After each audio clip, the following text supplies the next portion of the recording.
ഒരു അമ്മയാവുക എന്നത് ചെറിയ ടാസ്ക്കൊന്നും അല്ലാന്ന് ഞാൻ കുറച്ച് നാളുകളായിട്ട് നന്നായിട്ട് മനസ്സിലാക്കി. ഞാൻ എനിക്കുണ്ടായ ചേഞ്ചസിനെ കുറിച്ചിട്ടാണ് കേട്ടോ പറഞ്ഞത്. 58 കിലോയിൽ നിന്നും 72 കിലോയിലോട്ട് മാറുക എന്നുള്ളത് ചെറിയൊരു ചേഞ്ചൊന്നും അല്ല. പിന്നെ എനിക്ക് വേണ്ടി കുറച്ച് സമയം പോലും എനിക്ക് കിട്ടാറേയില്ല. മുമ്പ് ഡെലിവറി കഴിഞ്ഞ എൻ്റെ ഫ്രണ്ട്സും കസിൻസും ഒക്കെ പറഞ്ഞ് ഞാൻ കേട്ടിട്ടുണ്ട്.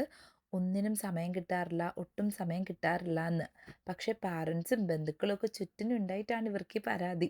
അപ്പോൾ ഇവിടെ ഞാനും ലിനുവും മാത്രമേ ഉള്ളൂ. ഇവിടുത്തെ സിറ്റുവേഷനെ കുറിച്ച് ഞാൻ പറയാതെ തന്നെ നിങ്ങൾക്ക് മനസ്സിലായിട്ടുണ്ടാവുമല്ലോ. പക്ഷെ ഒരു പിടി നല്ല ഫ്രണ്ട്സ് ഞങ്ങൾക്ക് ഇവിടെ ഉണ്ട് കേട്ടോ. ഫ്രണ്ട്സ് എന്ന് എനിക്ക് പറയാൻ പറ്റില്ല, മോർ ദാൻ ഫ്രണ്ട്സ്. അവർ ഞങ്ങൾക്ക് ഫാമിലി തന്നെയാണ്. അതുകൊണ്ട് ഡെലിവറിയും ആഫ്റ്റർ കെയറും ഒക്കെ ഒരു കുഴപ്പമില്ലാതെ നല്ല അടിപൊളിയായിട്ട് ഒരു പോസ്റ്റ്മോർട്ടം ഡിപ്രഷനും ഇല്ലാതെ ഞാൻ തരണം ചെയ്തു. പിന്നെ പാരൻറ്റിങ് ഒരു വലിയ ടാസ്ക് ആയിട്ട് എനിക്കോ ലിനുവിനോ ഇതുവരെയും തോന്നിയിട്ടില്ല. ഞങ്ങൾ രണ്ടുപേരും അത് ഭയങ്കരമായിട്ട് എൻജോയ് ചെയ്യുന്നുണ്ട്. അതിൻ്റെ റീസൺ എന്താണെന്ന് വെച്ചാൽ ഞങ്ങളുടെ ബേബി ഭയങ്കര ഹാപ്പി ബേബിയാണ് കേട്ടോ. അനാവശ്യമായിട്ടുള്ള കരച്ചിലോ വാശിയോ അങ്ങനെയുള്ള ഒരു കാര്യങ്ങളും ഒന്നുമില്ല. ആ ഒരു കാര്യത്തിൽ ഞാനും ലിനുവും ഭയങ്കര ബ്ലെസ്ഡാണ്. ഇച്ചിരി പാല് കൊടുത്താൽ കുടിച്ചേച്ച് എൻ്റെ കുഞ്ഞ് മിണ്ടാതെ കിടന്ന് ഉറങ്ങിക്കോളും. ഞങ്ങളുടെ ഉറക്കം കളയലോ രാത്രി എഴുന്നേൽപ്പിച്ചിരിക്കലോ അങ്ങനെ ഒന്നുമില്ലാത്ത ഒരു പാവം കുഞ്ഞാണ് ഞങ്ങളുടേത്. പിന്നെ ഈ വീഡിയോ എഡിറ്റ് ചെയ്തിടണമെന്ന് വിചാരിച്ചിട്ട് കുറേ നാളായി, ഏകദേശം ഒരു 2 മാസത്തോളമായി. പക്ഷെ എനിക്ക് ഒട്ടും ടൈം കിട്ടാത്തതുകൊണ്ടാണ് കേട്ടോ. ഞാനൊരു വലിയ യൂട്യൂബറോ അല്ലെങ്കിൽ വ്ളോഗറോ ഒന്നും അല്ല. പക്ഷെ എൻ്റെ വീഡിയോ വെയിറ്റ് ചെയ്തിരിക്കുന്ന വളരെ ചുരുക്കം പേരുണ്ട്, എൻ്റെ ഫ്രണ്ട്സും എൻ്റെ റിലേറ്റീവ്സും. അവർക്ക് വേണ്ടിയിട്ടാണ് ഞാൻ ഈ വീഡിയോ ഇടുന്നത്. So let's go to the video.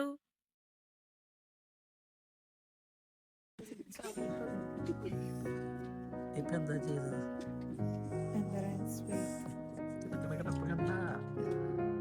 ഒരു മെമ്പറൈൻ സ്വീപ്പിൽ ഓഗസ്റ്റ് 2-നാണ് എൻ്റെ ഡ്യൂ ഡേറ്റ് പറഞ്ഞിരുന്നത്, which is 10 months.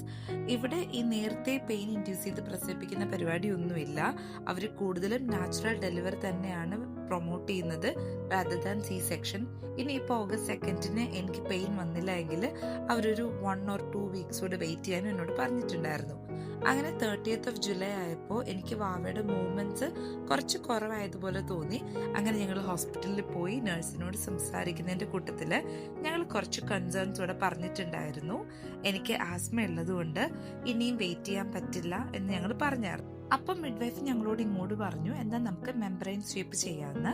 Membrane sweep എന്ന് പറയുന്നത് നാച്ചുറലി പെയിൻ വരാനുള്ള ഒരു പ്രൊസീജിയറാണ്. ഈ മെഡിക്കേഷൻസ് ഒക്കെ തരുന്നതിന് മുന്നേ തന്നെ ഇവരാദ്യം മെമ്പറൈൻ സ്വീപ്പാണ് ചെയ്യുന്നത്. മെമ്പറൈൻ സ്വീപ്പ് എന്ന് പറയുന്നത് നമ്മുടെ എമനോട്ടിക് സാക്കും യൂട്രസും തമ്മിൽ സെപ്പറേറ്റ് ചെയ്യുന്ന ഒരു പ്രൊസീജിയറാണ്. എമനോട്ടിക് സാക്ക് എന്ന് പറയുന്നത് നമ്മുടെ ബേബി കിടക്കുന്ന ആ ഒരു സാക്കാണ്. അതും യൂട്രസും തമ്മിൽ സെപ്പറേറ്റ് ചെയ്യുമ്പോൾ ബേബിക്ക് ഒരു ചെറിയൊരു ഇറിറ്റേഷൻ ഉണ്ടാവും. അതുവഴി ഒരു നാച്ചുറൽ പെയിൻ വരാനുള്ള ചാൻസ് ഉണ്ട്. അതൊരു 50% മാത്രമേ സക്സസ് ഉള്ളൂ എന്ന് പറഞ്ഞിട്ടുണ്ടായിരുന്നു. അപ്പോൾ അത് കഴിഞ്ഞതിന് ശേഷം നമുക്ക് വീട്ടിൽ പോവാം. പിന്നീടുള്ള 2 ദിവസം എക്സാമിനേഷന് വേണ്ടി നമ്മളോട് വരാൻ പറഞ്ഞിട്ടുണ്ടായിരുന്നു. പിന്നെ 2nd of August നമ്മളോട് വന്ന് അഡ്മിറ്റ് ചെയ്യാൻ പറഞ്ഞിട്ടുണ്ട്, പെയിൻ ഇൻഡ്യൂസ് ചെയ്യാൻ വേണ്ടിയിട്ട്. അങ്ങനെ ഞങ്ങൾ ഹോസ്പിറ്റലിൽ എത്തി. ഞങ്ങളുടെ റൂമൊക്കെ കാണിച്ചു തന്ന് ബാൻഡൊക്കെ തന്ന് കാര്യങ്ങളൊക്കെ പറഞ്ഞു തന്നതിന് ശേഷം എന്നോട് കുറച്ച് നേരം നടക്കാൻ പറഞ്ഞായിരുന്നു. കാരണം ഒരു 1 hourനുള്ളിൽ എനിക്ക് പെയിൻ ഇൻഡ്യൂസ് ചെയ്യാൻ എന്നെ കൊണ്ടുപോകും. അപ്പോൾ അതിന് മുന്നേ ഒന്ന് നടന്ന് സെറ്റാവാൻ പറഞ്ഞിട്ടുണ്ടായിരുന്നു. ഞങ്ങളുടെ റൂമിൻ്റെ തൊട്ടടുത്ത് തന്നെ ഒരു കുഞ്ഞ് ചാപ്പലുണ്ട് കേട്ടോ. നല്ല രസമാണ്, ഒരു കുഞ്ഞ് ചാപ്പല്. ഏറെക്കുറെ ഇവിടുത്തെ ഡോക്ടേഴ്സിനെയും നഴ്സിനെയും കൊണ്ട് ഒന്നും നടക്കത്തില്ല എന്ന് എനിക്ക് മനസ്സിലായി. പെയിൻ നാച്ചുറലി വന്നാലേ എന്നെ പ്രസവിപ്പിക്കുള്ളൂ എന്ന് മനസ്സിലായി. അതുകൊണ്ട് ഇനി പ്രാർത്ഥിച്ച് പെയിൻ വരുത്താമെന്ന് ഞാൻ വിചാരിച്ചു. അങ്ങനെ പ്രാർത്ഥനയൊക്കെ കഴിഞ്ഞ് ഞാൻ നേരെ റൂമിലോട്ട് പോയി ഒരു ചെറിയ ലഞ്ചൊക്കെ കഴിച്ചു. പിന്നെ കൊണ്ടുവന്ന സാധനങ്ങളൊക്കെ എടുത്ത് ഞാൻ ഒതുക്കി വെച്ചു. കാര്യം കുറച്ച് നാളിൻ്റെ ആശുപത്രിയിലാണല്ലോ. അപ്പോൾ അതിനുശേഷം ഞങ്ങളോട് പെയിൻ ഇൻഡ്യൂസ് ചെയ്യാൻ പോകാൻ പറഞ്ഞിട്ടുണ്ടായിരുന്നു. ഫാൻ ഞാൻ മറക്കാതെ കൊണ്ടുവന്നു, ഭയങ്കര ചൂടാണ് കേട്ടോ. അങ്ങനെ അടുത്ത സെഷനിലേക്ക് പോവാം. റൂം കഴിഞ്ഞിട്ട് പെയിൻ ഇൻഡ്യൂസ് ചെയ്യാൻ പോണ്. എവിടെ? വാ വാ വാ, ഇത് റെഡിയാണോ? ഇവിടെ നാട്ടിലെ പോലെ ഇന്ന് പെയിൻ ഇൻഡ്യൂസ് ചെയ്ത് നാളെ പ്രസവിപ്പിക്കുന്ന ഒരു പരിപാടിയേ ഇല്ല. ഇവിടെ ഒരു 3-4 മെത്തേഡ്സ് ഓഫ് പെയിൻ ഇൻഡ്യൂസിങ് ഉണ്ട്. അതും വളരെ ചെറിയ ഡോസിൽ നിന്ന് മാത്രമേ ഇവർ സ്റ്റാർട്ട് ചെയ്യുള്ളൂ.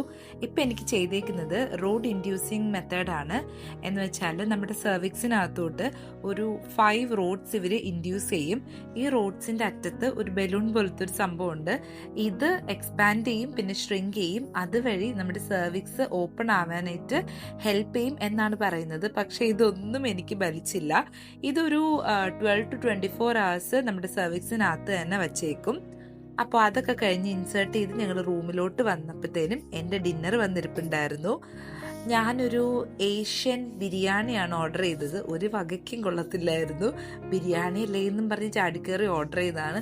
പക്ഷെ ഒരു വികാരം ഇല്ലാത്ത അരിയും ഒരു സൈസ് പരിപ്പ് കറിയും 2 കഷ്ണം ചിക്കൻ, ഇതാണ് ബിരിയാണി എന്ന് പറഞ്ഞവരെ ഞങ്ങൾക്ക് കൊണ്ടു തന്നത്. പക്ഷേ റൈസ് നമ്മുടെ ബസ്മതി റൈസ്, സാധാ ബസ്മതി റൈസ്. ഇതിലെവിടെയാണ് ബിരിയാണി എന്ന് എനിക്ക് മനസ്സിലായില്ല. അതുകൊണ്ട് ഞങ്ങൾ വീട്ടിൽ വിളിച്ചിട്ട് രാത്രിത്തെ ഡിന്നർ കൊണ്ടുവരാൻ പറഞ്ഞു. ഇത് കഴിച്ചിട്ട് ഒന്നും ആവത്തില്ല. അതും ഒരാൾക്ക് കഴിക്കാനുള്ള പോർഷൻ പോലും ഇല്ലായിരുന്നു. പിന്നെ അത് ഞാൻ മാത്രം കഴിച്ചു. ലിനുവിന് ബൈസ്റ്റാൻഡറിന് ഫുഡ് കൊടുക്കത്തില്ല എന്ന് അവർ ആദ്യമേ പറഞ്ഞിട്ടുണ്ടായിരുന്നു. ഇടയ്ക്ക് ചെറിയ ചെറിയ ഒച്ച കേൾക്കുന്നത് എൻ്റെ വാവയുടേതാണ് കേട്ടോ. വാവയുള്ളത് കൊണ്ട് എനിക്ക് വാവേനെ കയ്യിൽ വെച്ച് തന്നെയാണ് ഞാൻ വോയിസ് കൊടുക്കുന്നത്. എവിടെയെങ്കിലും കിടത്തിയിട്ട് വന്നു കഴിഞ്ഞാൽ അവിടെ കിടന്ന് ബഹളം ഉണ്ടാക്കും. അതിനേലും നല്ലത് കൈ വെച്ചേക്കുന്നതല്ലേ. അപ്പോൾ ഫുഡൊക്കെ കഴിച്ചു കഴിഞ്ഞപ്പോൾ ഞങ്ങൾക്ക് നേഴ്സ് വന്നിട്ടുണ്ടായിരുന്നു. എവ്രി 1 hour പുള്ളിക്കാരത്തി വന്ന് എൻ്റെ ഹാർട്ട് ബീറ്റ്, എൻ്റെ അല്ല ബാബയുടെ ഹാർട്ട് ബീറ്റ്, എൻ്റെ ബ്ലഡ് പ്രഷറും അങ്ങനെ എല്ലാ കാര്യങ്ങളും ഇടയ്ക്കിടയ്ക്ക് വന്ന് ചെക്ക് ചെയ്യുന്നുണ്ടായിരുന്നു. പിന്നെ ഒരു ബർത്തിങ് ബോളും കംപ്രഷൻ സ്റ്റോക്കിങ്സും ഞാൻ കൊണ്ട് തന്നിട്ടുണ്ടായിരുന്നു. ബർത്തിങ് ബോൾ എന്താണെന്ന് നിങ്ങൾക്ക് അറിയാമല്ലോ. കംപ്രഷൻ സ്റ്റോക്കിങ്സ് ഇവിടെ നമ്മൾ മസ്റ്റായിട്ടും വെയർ ചെയ്യണം. കാരണം അത് ബ്ലഡ് ക്ലോട്ടിങ് പ്രിവെൻറ്റ് ചെയ്യാനും ബ്ലഡ് സർക്കുലേഷൻ കൂടാനും നമ്മളെ ഹെൽപ്പ് ചെയ്യും.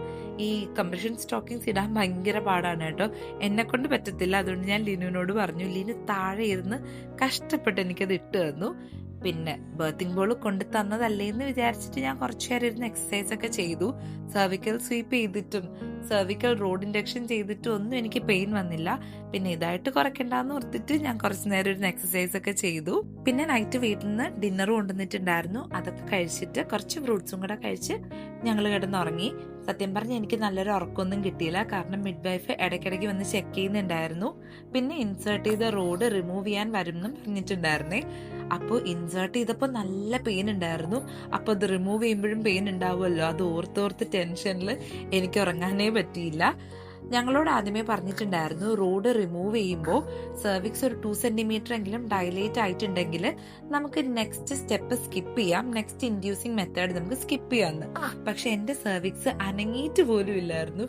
2 centimeter പോയിട്ട് ഒരു 1/2 centimeter പോലും എൻ്റെ സെർവിക്സ് ഓപ്പൺ ആയിട്ടുണ്ടായില്ല. അപ്പം ഞങ്ങൾക്ക് അടുത്ത സ്റ്റെപ്പ് എന്തായാലും ചെയ്തേ പറ്റുള്ളൂ. പിന്നെ അടുത്ത ദിവസം രാവിലെ ബ്രേക്ക്ഫാസ്റ്റ് ഇവിടെ ഉണക്ക ബ്രെഡും ജാമും ബട്ടറും ഒക്കെ ആയിരുന്നു. പിന്നെ ഒരു വാട്ട കോഫി. അത് കോഫിയാണോ എന്ന് പോലും എനിക്ക് മനസ്സിലാവാത്ത രീതിയിലുള്ള, കോഫികൾക്ക് പോലും അപമാനമായ ഒരു വാട്ട കോഫി. പിന്നെ വേറെ വഴിയില്ലാത്തതുകൊണ്ട് ഞങ്ങളത് കുടിച്ചു.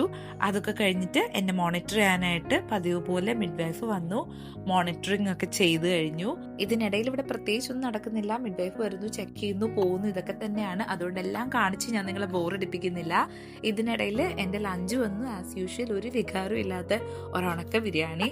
അതൊക്കെ കഴിച്ച് ഞാനൊന്ന് ഫ്രഷപ്പ് ആയിട്ട് വന്നപ്പോൾ നമ്മുടെ മിഡ് വൈഫ് വീണ്ടും വന്നു ബേബിയുടെ ഹാർട്ട് ബീറ്റ് മോണിറ്റർ ചെയ്യാൻ. അത് 30 minutes ഉണ്ട്. അപ്പം അതൊക്കെ കഴിഞ്ഞിട്ട് എനിക്ക് സെക്കൻഡ് മെത്തേഡായിട്ടുള്ള മെഡിസിൻ, പെയിൻ ഇൻഡ്യൂസിങ്ങിൻ്റെ മെഡിസിൻ സ്റ്റാർട്ട് ചെയ്തു. അത് എവറി 2 hours ഒരു മെഡിസിനാണ്. അങ്ങനെ 8 മെഡിസിൻ ഉണ്ട്. ആ മെഡിസിനും ഒക്കെ കഴിച്ച് അതിപ്പോൾ ഞങ്ങളൊരു 3rd ഡോസ് വരെ ഞാൻ കഴിച്ചു. ഇനി നമുക്കൊരു 5 മെഡിസിൻസും കൂടെ ഉണ്ട്. അപ്പോൾ നെക്സ്റ്റ് 10 hours എടുത്താൽ മാത്രമേ ഈ മെഡിക്കേഷൻ കഴിയുള്ളൂ. അത് കഴിഞ്ഞിട്ട് നാളത്തെ ഒരു ദിവസം മൊത്തം നമുക്ക് റെസ്റ്റ് ആണ്, ഇത്രയും മെഡിസിൻസ് കഴിച്ചതുകൊണ്ട്. അത് കഴിഞ്ഞിട്ട് ഒരു 12 hours കഴിഞ്ഞിട്ട് വീണ്ടും ഒരു മെഡിസിനും കൂടെ തരും. അതും കഴിഞ്ഞിട്ട് മാത്രമേ ഇവർ വാട്ടർ ബ്രേക്ക് ചെയ്യുള്ളൂ, അല്ലെങ്കിൽ ഡ്രിപ്സ് തരുള്ളൂ. അപ്പോൾ ഡോക്ടർ റൗണ്ട്സിന് വന്നപ്പോൾ ഞങ്ങൾ ചോദിച്ചിട്ടുണ്ടായിരുന്നു നമുക്ക് നെക്സ്റ്റ് 5 മെഡിക്കേഷൻസ് സ്കിപ്പ് ചെയ്തിട്ട് നേരെ ഡ്രിപ്പിലോട്ട് പോകാമോ എന്ന് ചോദിച്ചപ്പോൾ ഡോക്ടർ സമ്മതിച്ചില്ല. ഡോക്ടർ പറഞ്ഞു ഡ്രിപ്പ് എന്ന് പറയുന്നത് ഇച്ചിരി കൂടെ ഹൈ ഡോസ് ആണ്, നമുക്കതിപ്പോൾ തരാൻ പറ്റത്തില്ല. അത് മാത്രമല്ല എൻ്റെ സെർവിക്സ് ഒത്തിരി ഉള്ളിലോട്ടായതുകൊണ്ടും എനിക്ക് ഇച്ചിരി പോലും എക്സ്പാൻഷൻ നടക്കാത്തത് കൊണ്ട് നമുക്ക് ഇനിയും നോർമൽ ഡെലിവറിക്ക് വെയിറ്റ് ചെയ്യാൻ പറ്റത്തില്ല, നമുക്ക് C-section ചെയ്യാം എന്ന് പറഞ്ഞു. ഞങ്ങളത് കുറച്ച് സംസാരിച്ചു കഴിഞ്ഞപ്പോൾ ഞങ്ങൾക്കും തോന്നി ഓക്കെ C-section ചെയ്യാമെന്ന്. അപ്പോൾ നാളെ തന്നെ ചെയ്യാമെന്ന് പറഞ്ഞത് കേട്ടപ്പോൾ എനിക്ക് കുറച്ച് ടെൻഷൻ ഉണ്ടായിരുന്നു. അപ്പോൾ ഡോക്ടർ പറഞ്ഞു ഇന്ന് 12 മണിക്ക് ശേഷം ഒന്നും കഴിക്കാൻ പാടില്ല, നാളെയാണ് C-section എന്ന്. അപ്പോൾ അതുകൊണ്ടാണ് ഞങ്ങൾ കുറച്ച് ഫുഡൊക്കെ ഓർഡർ ചെയ്ത് നല്ല സുഭിക്ഷമായിട്ട് കഴിച്ചു. നാളെ മുതൽ എൻ്റെ അവസ്ഥ എന്താണെന്ന് അറിയത്തില്ല. പിറ്റേ ദിവസം രാവിലെ എഴുന്നേറ്റ് എനിക്ക് അവർ ഡ്രസ്സിങ് ഗൗൺ ഒക്കെ കൊണ്ട് തന്നായിരുന്നു. പിന്നെ ഡോക്ടർ വന്നു നമ്മളോട് ഡോക്ടറിനോട് എല്ലാ കാര്യങ്ങളും വിശദമായിട്ട് സംസാരിച്ചു. ആദ്യം ഒരു ഗൈനക്കോളജിസ്റ്റ് വന്നു, പിന്നെ ഒരു സർജൻ വന്നു, അങ്ങനെ ആരൊക്കെയോ വന്ന് പോകുന്നുണ്ടായിരുന്നു. പറയുന്ന ഒന്നും എനിക്കെല്ലാം കേൾക്കുന്നുണ്ട്, പക്ഷെ എൻ്റെ ബ്രെയിൻ അത് അക്സെപ്റ്റ് ചെയ്യുന്നില്ല. കാര്യം സി സെക്ഷൻ ആണല്ലോ ചെയ്യാൻ പോകുന്നത്. ലൈഫിൽ ഇന്ന് വരെ ഒരു ഓപ്പറേഷൻ പോലും ചെയ്തിട്ടില്ല. എനിക്കൊരു സ്റ്റിച്ച് പോലും ഇന്ന് വരെ ഞാൻ ഇതുവരെയും ചെയ്തിട്ടില്ല. ഞാനാണ് ഇന്ന് സി സെക്ഷൻ ചെയ്യാൻ പോകുന്നത്. കാണാൻ പറ്റുമല്ലോ എന്നൊരു സന്തോഷമുണ്ട്, എന്നാലും ടെൻഷൻ നല്ലതുപോലെ ഉണ്ട്. ചെറിയ ആശ്വാസം എന്താന്ന് വെച്ചാല് നോർമൽ ഡെലിവറിയുടെ പെയിന് മൊത്തം ഞാൻ സഹിക്കണ്ടല്ലോ എന്നാണ്. അപ്പോൾ നമ്മളോട് എല്ലാം പാക്ക് ചെയ്ത് ഓപ്പറേഷൻ തിയേറ്ററിലോട്ട് പോകാൻ പറഞ്ഞു. അത് ഭയങ്കര ഫാസ്റ്റ് ആയിരുന്നു കേട്ടോ. നേരെ ഓപ്പറേഷൻ തിയേറ്ററിലോട്ട് കൊണ്ടുപോകുന്നു, എനിക്ക് എപ്പിഡ്യൂറൽ തരുന്നു, ഓപ്പറേഷൻ സ്റ്റാർട്ട് ചെയ്തു. ഞാനിങ്ങനെ അവിടെ എന്താണ് നടക്കുന്നതെന്ന് അറിയാതെ ഞാൻ ഭയങ്കര ടെൻഷൻ അടിച്ച് കിടക്കുവാണ്. പെയിനൊന്നും അറിയുന്നില്ല. എനിക്ക് 1-2 പ്രാവശ്യം ഛർദ്ദിക്കാനൊക്കെ വന്നു. അതൊക്കെ കഴിഞ്ഞപ്പം എൻ്റെ കുഞ്ഞുമണീനെ എൻ്റെ കയ്യിലോട്ട് തന്നു.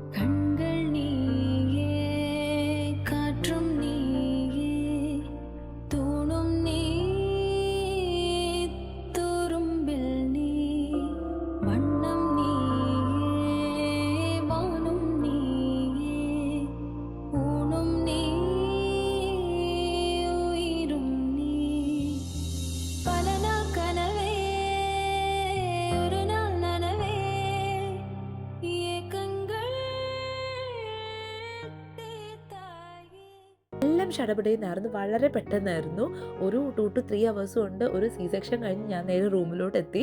എനിക്ക് കുറച്ച് ആ ഒരു എപ്പിഡ്യൂറലിൻ്റെ ഒക്കെ ഒരു പ്രശ്നങ്ങൾ എന്ന് പറയുമ്പോൾ നമുക്ക് ആ ഒരു നമ്പായിട്ടായിരിക്കും ഇരിക്കുന്നത്. നമ്മുടെ കാലിൻ്റെ അവിടുന്ന് താഴത്തോട്ട് ഫുള്ള് മരവിപ്പിച്ചായിരിക്കും ഇരിക്കുന്നത്. പക്ഷേ എനിക്ക് വേറെ പ്രശ്നങ്ങളൊന്നും ഉണ്ടായില്ല. ഇവിടുത്തെ ഒരു സർവീസ് ഞാൻ ഭയങ്കര ഹാപ്പിയാണ്. എല്ലാവരും പറയും UK-യിലെ NHS ഭയങ്കര പ്രശ്നമാണ്, കറക്റ്റ് സർവീസ് കിട്ടുന്നില്ല എന്നൊക്കെ എല്ലാവരും പറഞ്ഞ് ഞാൻ കേട്ടിട്ടുണ്ട്. പക്ഷേ എൻ്റെ കേസിൽ അങ്ങനെയൊന്നുമല്ല. ഞാൻ ഭയങ്കര ഹാപ്പിയാണ്, സാറ്റിസ്ഫൈഡ് ആണ് ഞാൻ. കറക്റ്റായിട്ടുള്ള ഗൈഡൻസ് നമുക്ക് കിട്ടിയിരുന്നു. സത്യം പറഞ്ഞാൽ ഒരു 3rd person ആവശ്യം പോലും നമുക്ക് ഉണ്ടായില്ല. അത്രയ്ക്ക് നല്ല ടേക്ക് കെയറിങ് ആയിരുന്നു. പിന്നെ ഒരു ചെറിയ കാര്യം എന്താണെന്ന് വെച്ചാൽ അവരെല്ലാം ഒരു ഈസി മൈൻഡാണ് കേട്ടോ. കുഞ്ഞിനിപ്പോൾ ഒരു ജലദോഷം വന്നു അല്ലെങ്കിൽ ഒരു ചുമ വന്നു, നമ്മൾ ഹോസ്പിറ്റലിൽ കൊണ്ടുപോയാൽ അവർ പറയും അതിന് മരുന്നിൻ്റെ ആവശ്യമൊന്നുമില്ല, ജസ്റ്റ് നിങ്ങൾ വീട്ടിലിരുന്ന് ഐസൊലേറ്റ് ചെയ്താൽ മതി, അതിന് മരുന്ന് കൊടുക്കേണ്ട ആവശ്യമൊന്നുമില്ല. അങ്ങനെയുള്ള ചില കാര്യങ്ങളൊക്കെ ഉണ്ട്. അതൊക്കെ കഴിഞ്ഞ് ലിനുവിൻ്റെ കസിൻ അനഘ വന്നു. ഞങ്ങളുടെ സിസുവിൻ്റെ തലതൊട്ടമ്മയാണ് കേട്ടോ. കുഞ്ഞിന് ഞങ്ങൾ സിസു എന്നാണ് വീട്ടിൽ വിളിക്കുന്നത്. കാരണം ഞങ്ങൾ ആദ്യം വിചാരിച്ചു ഇതൊരു ബോയ് ബേബി ആയിരിക്കുമെന്ന്.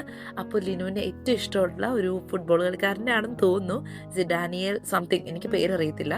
പുള്ളിനെ സിസു എന്നാണ് വിളിക്കുന്നത്. സോ ആ പേരാണ് ഞങ്ങൾ വീട്ടിൽ വിളിക്കാൻ വിചാരിച്ചിരുന്നത്. പക്ഷേ ഒരു ബോയ് അല്ല, ഗേളായി.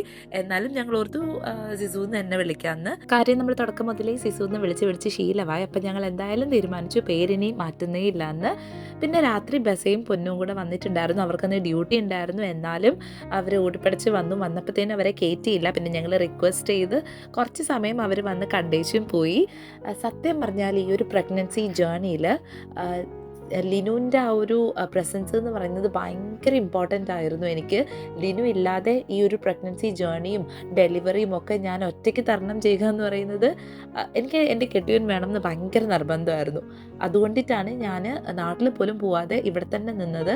നാട്ടിൽ പോകാൻ എനിക്ക് ആദ്യം ഒരു പ്ലാനൊക്കെ ഉണ്ടായിരുന്നു. പിന്നെ ഞാൻ ഓർത്തു ഈ ഒരു പ്രഗ്നൻസി ജേർണി എന്ന് പറയുന്നത് എൻ്റെ കൂടെ ഏറ്റവും വേണ്ടത് എൻ്റെ ഹസ്ബൻഡാണ്. So finally I decided I'm not going home, I will stay with my husband എന്ന്. എന്ത് വന്നാലും ഞങ്ങൾ ഒരുമിച്ച് അത് ഫേസ് ചെയ്യുമെന്ന് ഞാനങ്ങ് തീരുമാനിച്ചു. അതുകൊണ്ടിട്ടാണ് ഞാൻ നാട്ടിൽ പോലും പോകാതെ എൻ്റെ കെട്ടിയവൻ്റെ കൂടെ ഇവിടെ നിന്നത്. പക്ഷേ ഞാൻ അത്രയും സ്ട്രഗിൾ ചെയ്തില്ല എൻ്റെ പ്രഗ്നൻസി ജേർണിയിലും എൻ്റെ ഡെലിവറിയിലും. എന്നെ ദൈവം ഒരുപാട് കഷ്ടപ്പെടുത്തിയില്ല, ഒരുപാട് നല്ല ഒരല്പം പോലും കഷ്ടപ്പെടുത്തിയിട്ടില്ല. അപ്പോൾ അതൊക്കെ കഴിഞ്ഞിട്ട് സെക്കൻഡ് ഡേ ഞങ്ങൾക്ക് കുഞ്ഞിന് കുറച്ച് ചെക്കപ്പ്സും ഹിയറിങ്ങിൻ്റെതും ഇങ്ങനെയുള്ള കുറച്ച് ചെക്കപ്പൊക്കെ ഉണ്ടായിരുന്നു. അതൊക്കെ കഴിഞ്ഞിട്ട് വൈകിട്ട് ഞങ്ങൾക്ക് ഡിസ്ചാർജ് തന്നു. സോ പോവാൻ ഞാൻ ആദ്യമേ റെഡിയായി നിൽക്കുവാണ്. എനിക്ക് സത്യം പറഞ്ഞാൽ മടുത്തിട്ടുണ്ടായിരുന്നു ഹോസ്പിറ്റൽ ജീവിതം. അങ്ങനെ വൈകുന്നേരം ആവുന്നതിന് മുന്നേ തന്നെ ഞാൻ ഡ്രസ്സ് ചെയ്ത് നിന്നു.